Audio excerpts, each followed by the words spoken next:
एक टिप्पणी मैं चाहता हूं कि रामकृपाल जी आप इस पर जरूर करें कि अब तक जो डिसीजन गुजरात के परिप्रेक्ष्य में या देश के परिप्रेक्ष्य में हो रहे थे वो कांग्रेस में कौन उसका अधिकारी रहा है, किसके कहने पर वो लोगों को ऊपर बढ़ाया गया या टिकट बटे या चीजें तय हुई, वो कौन व्यक्ति रहे हैं जो ये आइडेंटिफाई आज तक नहीं कर पाए कि कौन हमारा है कौन बीजेपी का।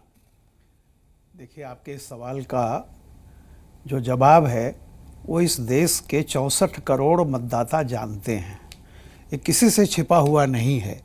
और सीधी सीधी बात होती है कि जो लीडरशिप है, राहुल जी अध्यक्ष रहें न रहें, इस देश की जनता जानती है कि कांग्रेस का मतलब राहुल सोनिया है, इसमें कोई दो राय नहीं। और उनकी मर्जी के बिना पत्ता भी नहीं खिलता। बेसिक बात जो भी वाजपेयी जी भी कह रहे थे कि मैं एक बात कह रहा हूँ, एक वो लाइन है हिंदी कविता की कि बदनाम हुए बटमार मगर घर तो रखवालों ने लूटा। मैं आपको बाकायदा उदाहरण के साथ एक बात कह रहा हूँ। पहली बात तो यह है कि कांग्रेस आज की तारीख में, अगर मैं कहूँ पिछले 11 साल से, ये बहुत मंचों पर मैंने यह सवाल कांग्रेस से पूछा कि आपका लक्ष्य क्या है, प्राइमरी लक्ष्य आपका क्या है। जैसे इंदिरा गांधी कहती थी कि प्राइमरी लक्ष्य मेरा सत्ता में आना है। इनके बड़े बड़े कई नेताओं ने जो राहुल जी के बहुत आज भी करीबी हैं, उन्होंने कहा कि हमारा प्राइमरी लक्ष्य बीजेपी को हराना है। भाई, अगर आप जीतने का लक्ष्य बनाते तो बिना बीजेपी का हारे आप जीतेंगे ही नहीं।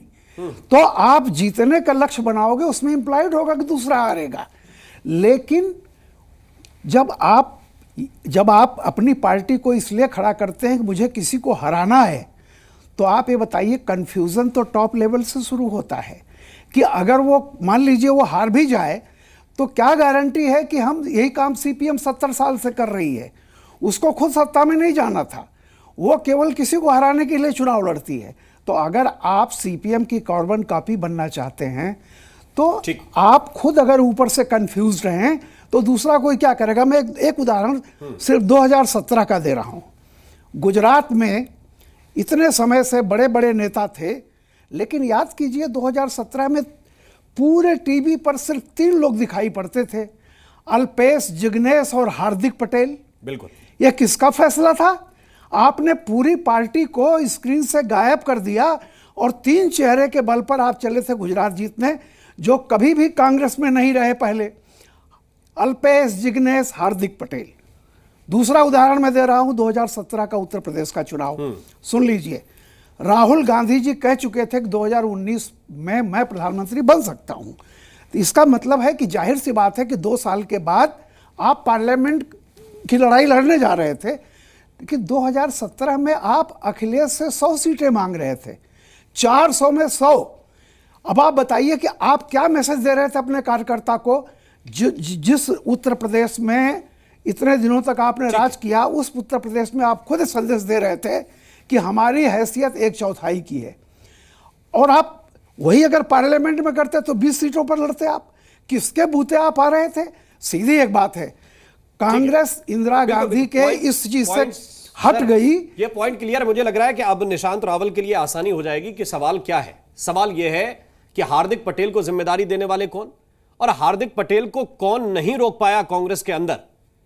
क्यों आप अपने संगठन के कार्यकर्ताओं पर भरोसा नहीं करते, जो आपका मूल कार्यकर्ता है, जिसके अंदर कांग्रेस है, जिस बात को पंकज शर्मा जी कह रहे हैं, जिसके अंदर कांग्रेस बसी हुई है, उस पर भरोसा, उस पर जिम्मेदारी, उसको दायित्व देना, यह निशांत रावल का काम है कि राहुल गांधी का काम है? निशांत जी देखिए राम भाई, बहुत स्पष्ट बात बोलना चाहता हूं। अगर बात हार्दिक पटेल के एग्जाम्पल से करनी है तो हार्दिक पटेल की एज 25 ईयर्स 25 साल की भी नहीं थी, और गुजरात कांग्रेस ने उनको कार्यकारी अध्यक्ष पद दिया था। समझिए, यही गुजरात कांग्रेस ने, राहुल गांधी ने सर, इसीलिए बहुत स्पष्ट करते जाइए। राहुल गांधी जी तो हमारे राष्ट्रीय नेता है, लेकिन उन्होंने दायित्व दिया था।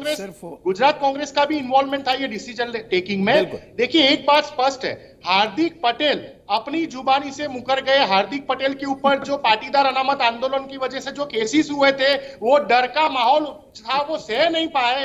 वो सहने की वजह से, लालच की वजह से भारतीय जनता पार्टी में चले गए। वो तो सवाल उनकी आत्मा को पूछना चाहिए। और यही भारतीय जनता पार्टी जफर भाई की, यही हार्दिक पटेल जब चाणक्य जी को, देश के गृह मंत्री जी को ऐसे ऐसे भयानक शब्द बोलते थे, जो अभी मैं बोल भी नहीं पा रहा हूं, आपने उनको एक्सेप्ट किया ना।